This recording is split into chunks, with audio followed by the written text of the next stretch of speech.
Bueno, ¿cómo están?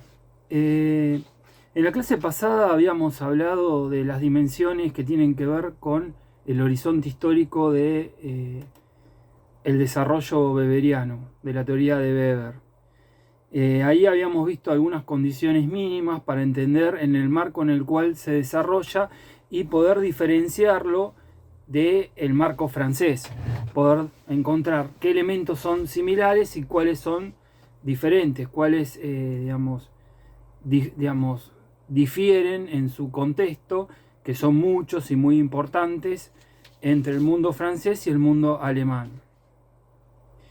Habíamos llegado a que la sociología, la teoría que va a producir Weber, tiene dos nombres. Uno es es individualismo metodológico y otro es sociología comprensiva, ¿no? Esto nos está diciendo algo, como la palabra holismo también nos está transmitiendo algo. Digamos, si ustedes recuerdan algo de Durkheim, recordarán que una respuesta que uno, en estas etapas de la ciencia debe responder es ¿qué es lo empírico de lo social? ¿No? ¿Cuál es la dimensión donde uno puede observar empíricamente lo social? Y en el caso de Durkheim, esa dimensión, ¿cuál era? El hecho social. ¿Cómo se captaba el hecho social? A través de la estadística, ¿no? Ahí lo podíamos captar, y lo percibíamos por la coerción que ejerce sobre nosotros cuando vamos en contra del hecho social. Pero ¿qué pasa con Weber? Weber, por su sociabilización intelectual, por su particularidad, particular mundo académico, el particular mundo académico alemán, por diversos factores, Weber reniega de, las visiones del tipo holista. No particularmente de la de Durkheim, porque a Durkheim no lo conoce.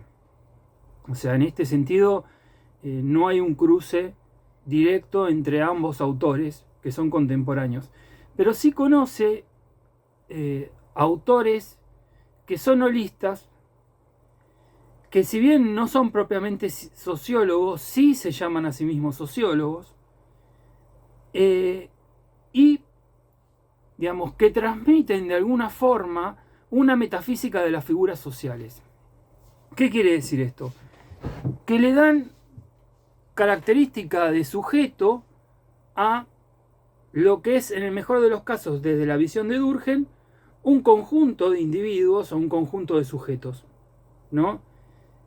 Es decir, le dan atributos que no le corresponden en tanto objeto. ¿Se entiende esto? O sea, le dan atributos que le corresponden al sujeto. Por ejemplo, una muy conocida es hablar de los intereses económicos, o el interés de la economía, específicamente, ¿no? El interés de la economía. ¿Qué es el interés de la economía? Existen los intereses de los agentes económicos. Eso yo lo puedo reconocer, lo puedo ver desde esta perspectiva, la weberiana. Pero yo no puedo ver los intereses de la economía. La voluntad del Estado, ¿no? Existe la voluntad del individuo, pero no existe la voluntad de algo así que se llama Estado, porque el Estado no es un sujeto, no es un individuo. Entonces, frente a esta pregunta sobre esta cuestión que Weber lo resuelve de una manera particular, Durkheim va a dar otra... lo quiero decir al revés. Durkheim lo resolvió de una manera y Weber lo va a resolver de otra manera, ¿no? Weber se va a acercar más al sentido común en este sentido, ¿no? Él va a ver o va a pensar que aquel elemento empírico de la sociedad es su elemento mínimo indivisible. ¿Por qué? Porque él está pensando de forma, de forma afín a la física de Newton, ¿no? Él está pensando que si la física tiene un elemento mínimo indivisible, que es el átomo, ¿no? En lo social debe haber algo similar. Y ese mínimo indivisible es el individuo, justamente, que la palabra viene con ese sentido, aquello que no se puede dividir, ¿no? Entonces, él no quiere explicar a los individuos, sino quiere explicar los órdenes sociales, pero para llegar a explicar los órdenes sociales y explicarlos causalmente, elige el camino, ¿no?, que le traza este anclaje en el individuo.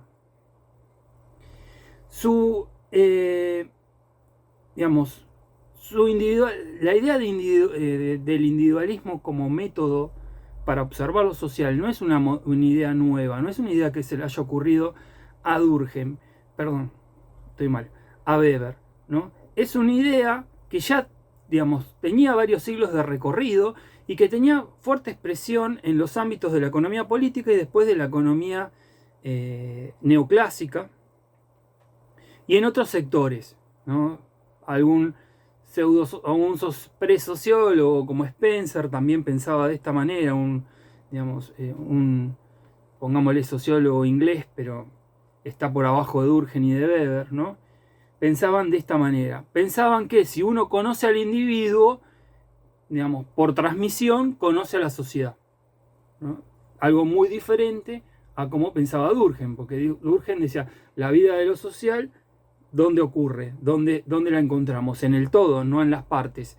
Este grupo de pensadores, los que se basan en la idea individualista, es, si yo conozco a la parte, el todo no es solamente, la simple suma de esas partes, ¿no? Entonces, si yo conozco a la parte, voy a conocer al todo, porque el todo no es más que una simple suma de partes.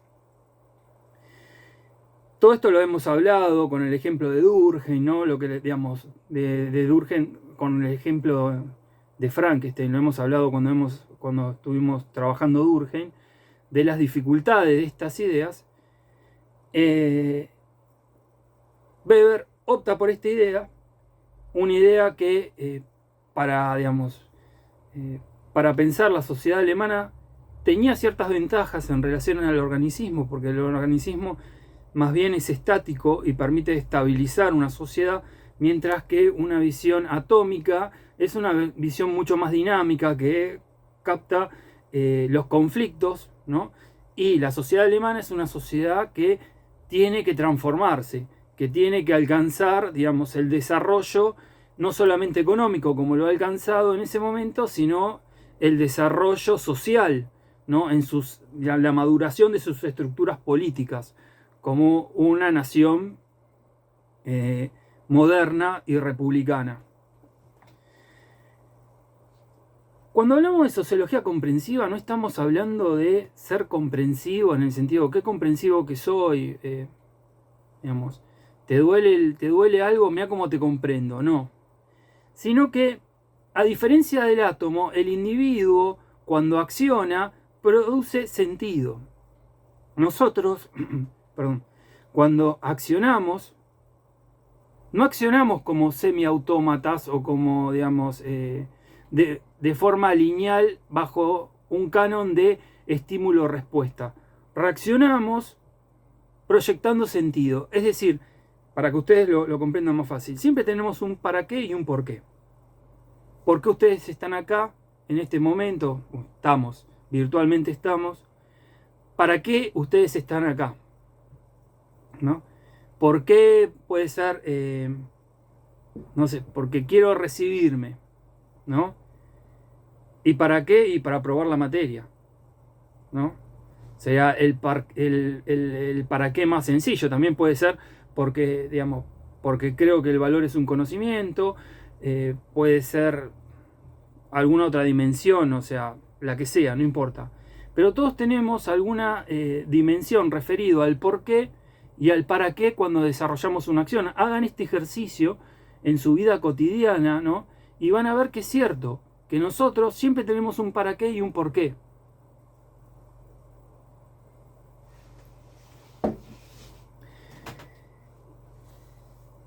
El individuo entonces vendría a ser lo empírico de lo social. Es lo que puedo observar, es lo que puedo ver, es lo que puedo captar desde la óptica de Weber. Ahora, este individuo es más complejo que el átomo porque el átomo no proyecta sentido. El individuo sí proyecta sentido, ¿no? Entonces, ¿de qué se trata comprender en este caso? De comprender ese sentido. Que es algo que nosotros, en nuestro sentido común, lo estamos haciendo todo el tiempo. Todo el tiempo estamos tratando de descifrar, ¿no?, el sentido de las acciones de los demás y a la vez nosotros proyectamos sentido con nuestras acciones. No quiere decir que esa comprensión sea, digamos, el 100%, es decir, que sea completamente, digamos, igual al sentido que proyecta el individuo, pero nosotros, si somos seres sociales que podemos vivir medianamente en sociedad, es porque podemos captar el sentido que produce otro, digamos, que está produciendo otro individuo mediante su acción y reaccionar con sentido a esa acción. Es decir, comprender el sentido es algo que hace el sentido común todo el tiempo, ¿no? Y es lo que nos permite, de alguna forma, ser exitosos. ¿Qué ocurre?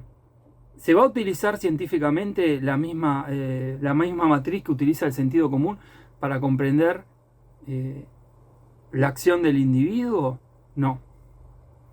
Porque ahora tenemos que ir a entender, digamos, cuál sería la unidad de análisis. Acá todavía no llegamos a la unidad de análisis. Estamos viendo por dónde va a ir la sociología. La sociología va a descartar el todo, que es lo que hizo Durkheim, ir hacia el todo. No es que descartó el todo, sino que fue hacia el todo. Y esta sociología, la weberiana, va a ir por la parte. Es decir, sociedad, individuo, en esta dialéctica o en este enfrentamiento polar, va a decidir, ¿no?, que si entiende al individuo, entiende a lo social. Ahora, esto no es lineal, ni esto es psicología, como vamos a ver, ni otras cuestiones que nos pueden hacer confundir.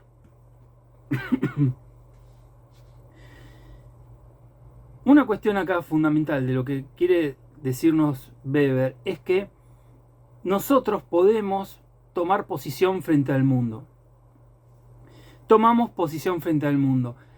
Si pensáramos que el individuo es una mera adaptación al todo social, ¿no?, el factor conciencia quedaría reducido a una dependencia, digamos, a un espacio en dependencia del todo, ¿no? Entonces, no podríamos ver todas aquellas cuestiones que tienen que ver con el conflicto que puede haber entre el individuo y ese todo, ¿no? Las tensiones, los desajustes, ¿no? Toda una serie de dimensiones que la sociología holista tiene dificultades para captar, según Weber. Según Durkheim, dice, no, en realidad el individuo, o sea, se adapta al hecho social, o sea, y si va en contra del hecho social será castigado, o sea, digamos, no tiene mucho. Para los fines de Durkheim, estas preguntas no son tan importantes, o sea, para los fines de Weber sí son importantes, o sea, realzar que el individuo proyecta sentido subjetivo cuando actúa. Entonces, ¿cuál va a ser la unidad de análisis? Porque si vimos en Durkheim, en la unidad 2, que la unidad de análisis era el hecho social, y el hecho social vive, digamos, en el todo, y nosotros los individuos somos adaptaciones al hecho social, por lo tanto no somos el hecho social, esa unidad de análisis no nos va a servir. No sirve para una sociología que se llama a sí misma individualista, metodológica y sociología comprensiva.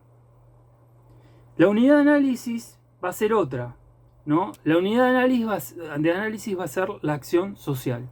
Esa es la unidad de análisis que, digamos, construye Weber para ir, digamos, desarrollando todo el edificio, ¿no?, teórico y metodológico que implica la sociología comprensiva. ¿Qué es la acción social? Vamos a la definición, ¿no? La acción social es una conducta humana dotada de sentido, es decir, que nosotros a esa conducta le proyectamos un sentido, ¿no? No es una mera reacción mecánica, no es que me pinché el dedo y salté, que sería casi mecánico, no es que, o sea, ¿se entiende? O sea, me clavé algo en el pie y salto, es como una reacción casi, digamos, biológica. En este caso no estamos hablando de eso, estamos hablando de una conducta humana que tiene un porqué y un para qué, es decir, que proyecta un sentido. Ahora, ese sentido es hacia otros individuos pasados, sean individuos del pasado, individuos del presente, individuos del futuro, individuos conocidos o individuos desconocidos. O sea, la acción social tiene dos supuestos. Primero, diferenciar conducta de acción. Para diferentes conductas es lo que vemos exteriormente. Pero acción supone que el individuo está produciendo sentido, que está reflexionando subjetivamente sobre lo que está haciendo.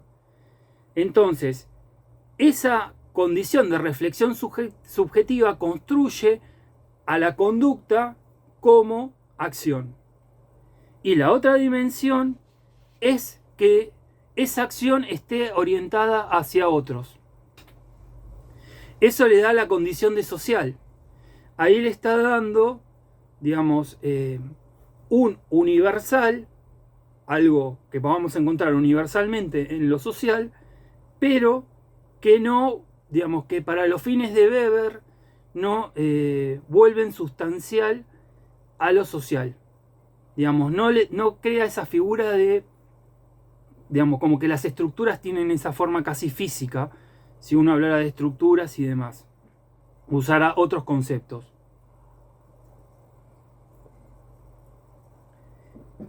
Además, ¿no?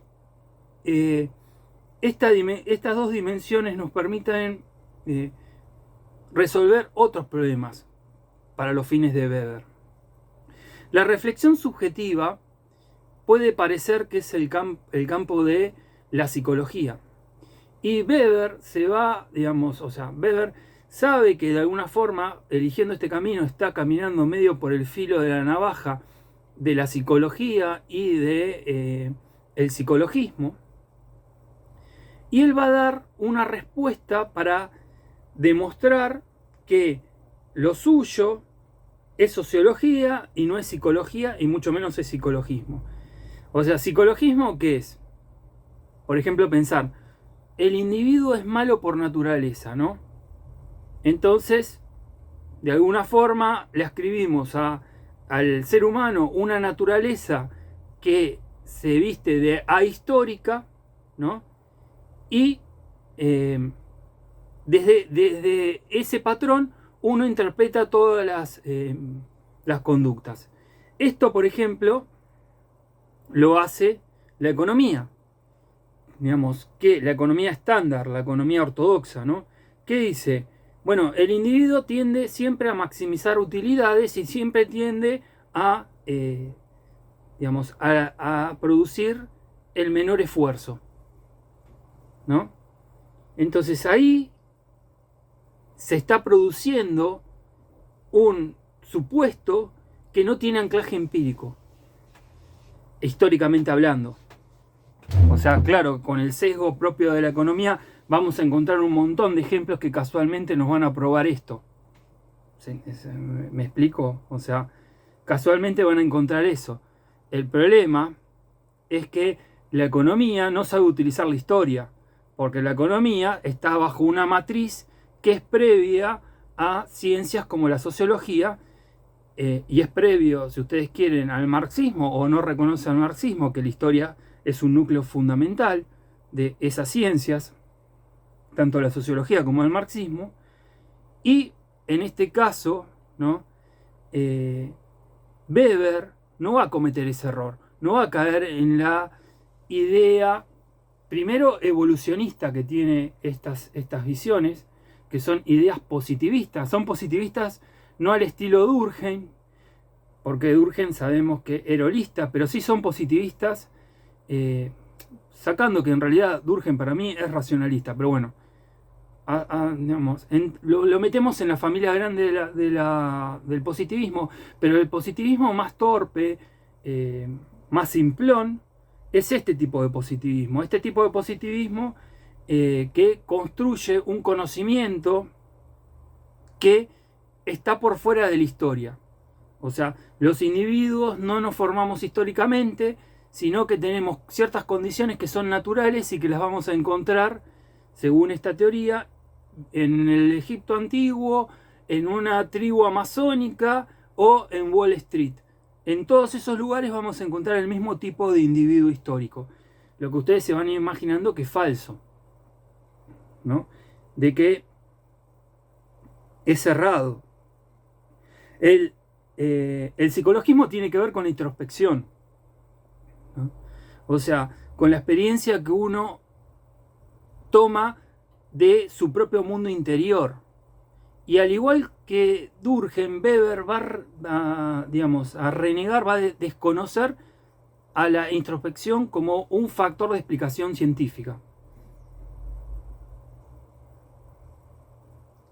Por lo tanto, el psicologismo, para Weber, tiene que ser dejado de lado. Habíamos visto que los filósofos neocantianos, ¿no? En el caso de Diddley, proponían una especie de psicologismo, proponían la introspección para observar la realidad de los fenómenos de las ciencias de la cultura, y que Weber decía que la comprensión es un factor fundamental en la sociología, pero la introspección es un factor que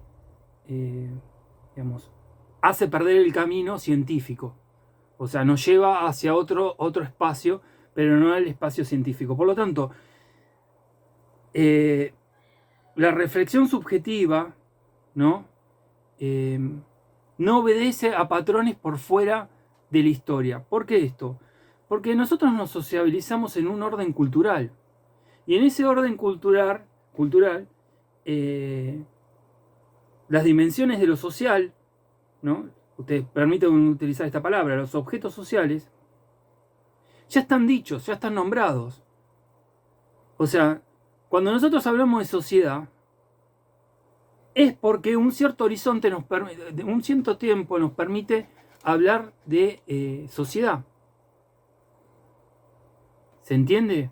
O sea, sabemos que el concepto sociedad no es un concepto muy antiguo. Si ustedes están estudiando economía, el concepto de economía tampoco es un concepto muy antiguo. O sea, no tiene más de 2-3 siglos. Y si ustedes están estudiando ciencia política, el concepto de Estado tampoco es un concepto muy antiguo. ¿Se entiende esto? O sea, si nosotros tenemos la capacidad de conceptualizar un espacio de la realidad llamado Estado, llamado economía o llamado sociedad, ¿no? Es porque participamos de un orden social en el cual nosotros nos sociabilizamos y formamos nuestra subjetividad. Nuestra subjetividad se forma en relación a ese orden cultural. Por lo tanto, nuestra subjetividad no la elegimos.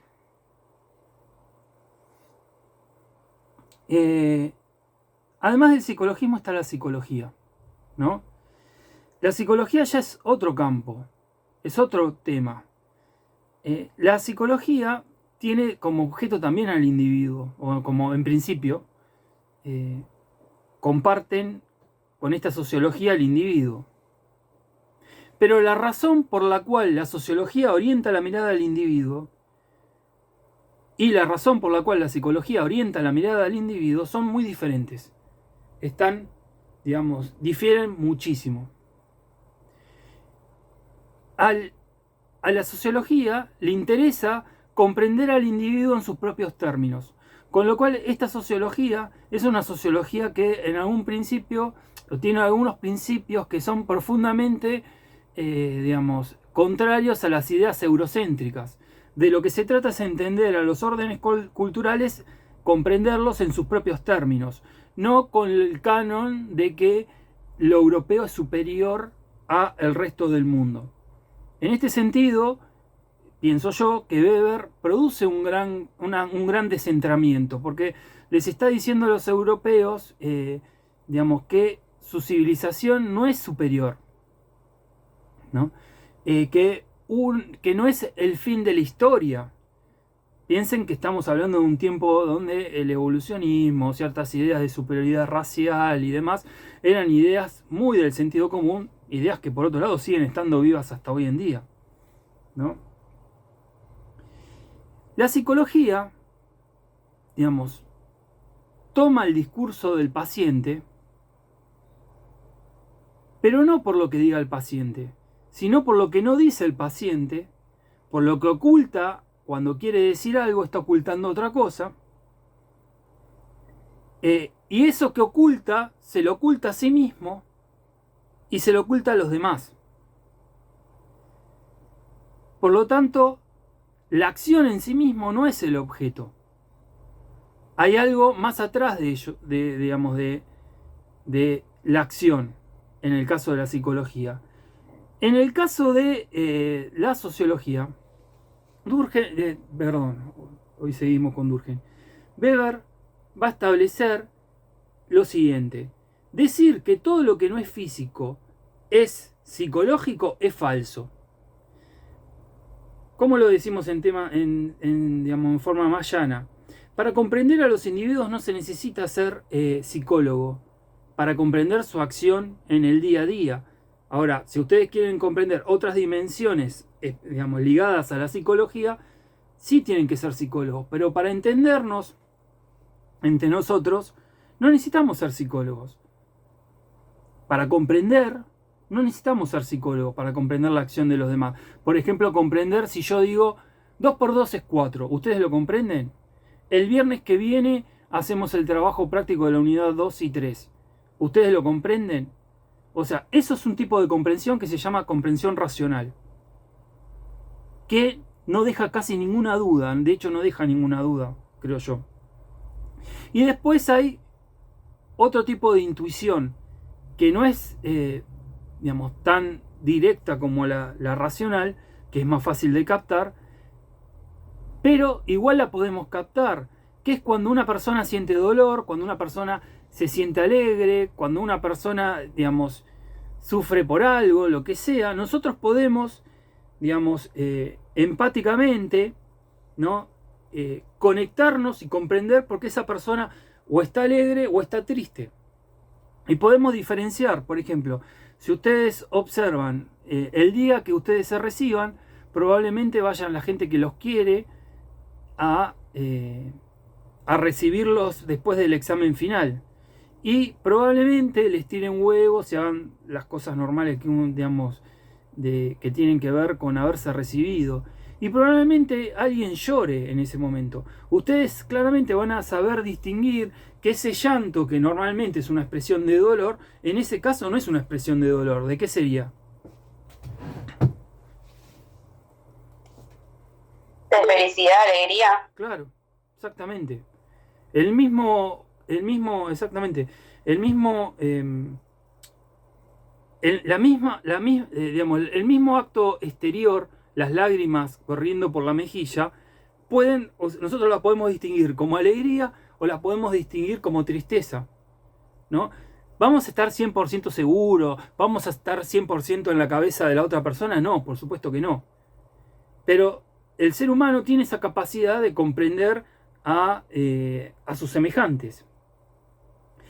Entonces la psicología tiene una mirada, se pregunta y quiere observar cosas que no son las propias de la sociología. La sociología tiene una mirada, se pregunta y quiere observar cosas que no son propias de la psicología. Son dos espacios diferentes. Pero además hay un problema más con la psicología. ¿Qué es uno? Y yo lo dije recién. ¿Qué es uno cuando está en un tratamiento psiquiátrico? No, psicológico, perdón. Psiquiátrico no, porque bueno, es más obvio. Pero si uno va a hacer un tratamiento psicológico, ¿qué es en esa relación? Exactamente. Es un paciente. ¿Se entiende? O sea, ¿Qué pasa? ¿Por qué es un paciente? Porque el desarrollo de la psicología viene de la psiquiatría y supone que hay un doctor que está bien y hay otras personas que están mal, los pacientes. ¿Qué pasa si trasladamos ese modelo de individuo que está bien e individuos que están mal, están alienados, algo les pasa, algo no les funciona? ¿A dónde? A lo social. ¿Qué pasaría?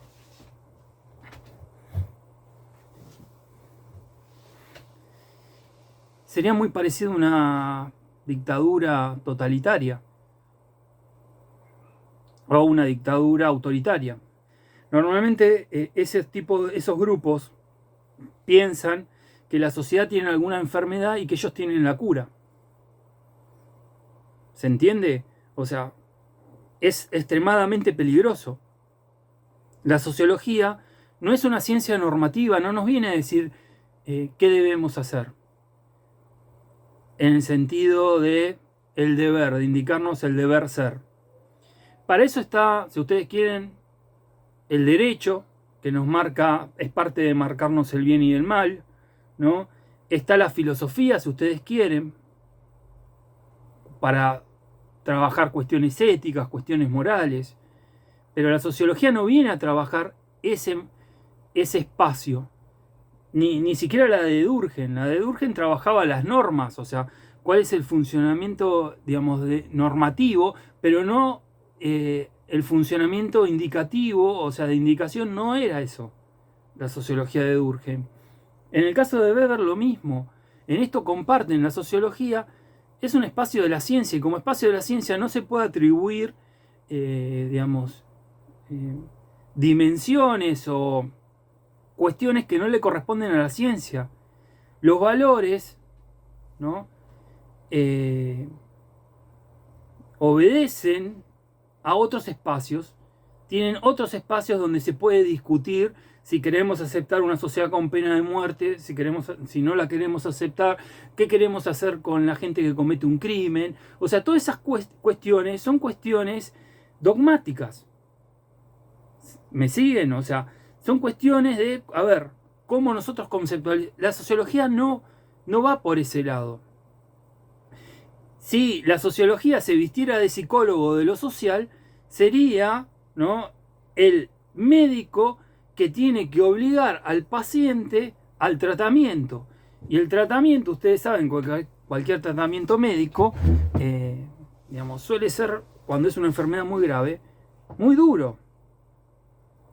Y eso da justificación, por ejemplo, para decir, bueno, tal raza de gente, si se puede pensar en raza, pero hay gente que piensa en raza, o sea, como si fuéramos perros, ¿no? Es, digamos, la suma de todos los males. Entonces, ¿qué hacemos? Somos nazis, matamos a los judíos, matamos a los gitanos, matamos a los homosexuales porque son enfermos, matamos no digo yo que sean enfermos, no entiendan que, o sea, lo que estoy diciendo, ¿no? Matamos a los comunistas, ¿no?, que también son enfermos, o sea, todo lo que hizo el nazismo. Es decir, el llevar de modo torpe la idea de psicología a el espacio social es un peligro. Eso es lo que les está diciendo Weber. Por lo tanto, él quiere mostrar que no es psicologismo la comprensión, porque a pesar de que estemos hablando de reflexión subjetiva, y tampoco es el campo de la psicología, porque en la reflexión subjetiva al sociólogo le interesa lo que el individuo te puede decir: yo hago esto por qué y para qué. Y eso lo puede decir cualquiera. Ahora, hay otra dimensión más que habíamos hablado anteriormente, que es la orientación hacia los otros. Esos pueden ser pasados, presentes y futuros, conocidos o desconocidos. ¿Eso qué le permite? Romper con las limitaciones del individualismo metodológico previo a él. Con el individualismo metodológico que piensa que el individuo es una especie de Robinson Crusoe, que vive en su isla y que cada tanto se encuentra con Viernes, o sea, se choca con Viernes. Pero que la referencia de la acción siempre está hacia adentro, mirando su propio interés, ¿no? Weber, piensa que estos modelos, que son los modelos predominantes en las ciencias económicas ortodoxas, son modelos muy, muy vulgares. O sea, cuando uno los quiere llevar al campo de la sociología, son modelos vulgares que no sirven. Son demasiado similares a los modelos del sentido común. Cuando le está diciendo vulgar, le está diciendo de forma fina justamente de que no son científicos. A eso voy. Esos modelos de esquematizar la conducta humana pueden producir efectos y predecir hasta cierto punto la conducta de los individuos, puede describir los fenómenos sociales, pero no sabe por qué lo está haciendo. Es decir, le pega medio de casualidad. ¿Se entiende? Porque sus supuestos están mal, suponen un individuo ahistórico. Ellos tendrían que decir, no, miren, esto en el modo de producción capitalista, cosa que no te van a decir en el modo de producción capitalista, pero dentro de este espacio histórico ocurre de esta manera. No te lo dicen. Ellos plantean las cosas de forma universal. Por ejemplo, plantean que las cosas tienen precio, porque son útiles, tienen dos condiciones, son útiles y son escasas. Esas dos condiciones producen el precio de las cosas. Y si ustedes lo piensan bien, la leche de una madre que está amamantando a su hijo es esas dos cosas, útil y escasa. Sin embargo, salvo que algún día nuestras madres nos digan, así me pagás todo lo que yo te hice, todo lo que yo hice por vos, no hay ninguna madre que le cobre a su hijo, que le pase la cuenta por amamantar. Ven que no cierra esos supuestos. Y ni hablar que una vaca amamantando a un ternero es lo mismo. Le debería cobrar porque todo por naturaleza que tenga estas dos dimensiones, sea útil, ¿no?, y escaso, tiene precio. Solamente la utilidad y la escasez, dicen los manuales de ortodoxia, producen los precios, ¿no? Entonces, en esos supuestos que son tremendamente vulgares, que los puede derribar un simple profesor de CBC, ¿no?, se basa la terrible, epidemia de nuestros días, los economistas neoliberales. ¿No? Por eso quiero aclarar que son los economistas neoliberales, no todos. O sea, que hay muchos, pero lamentablemente los que tienen más prensa y los más conocidos y los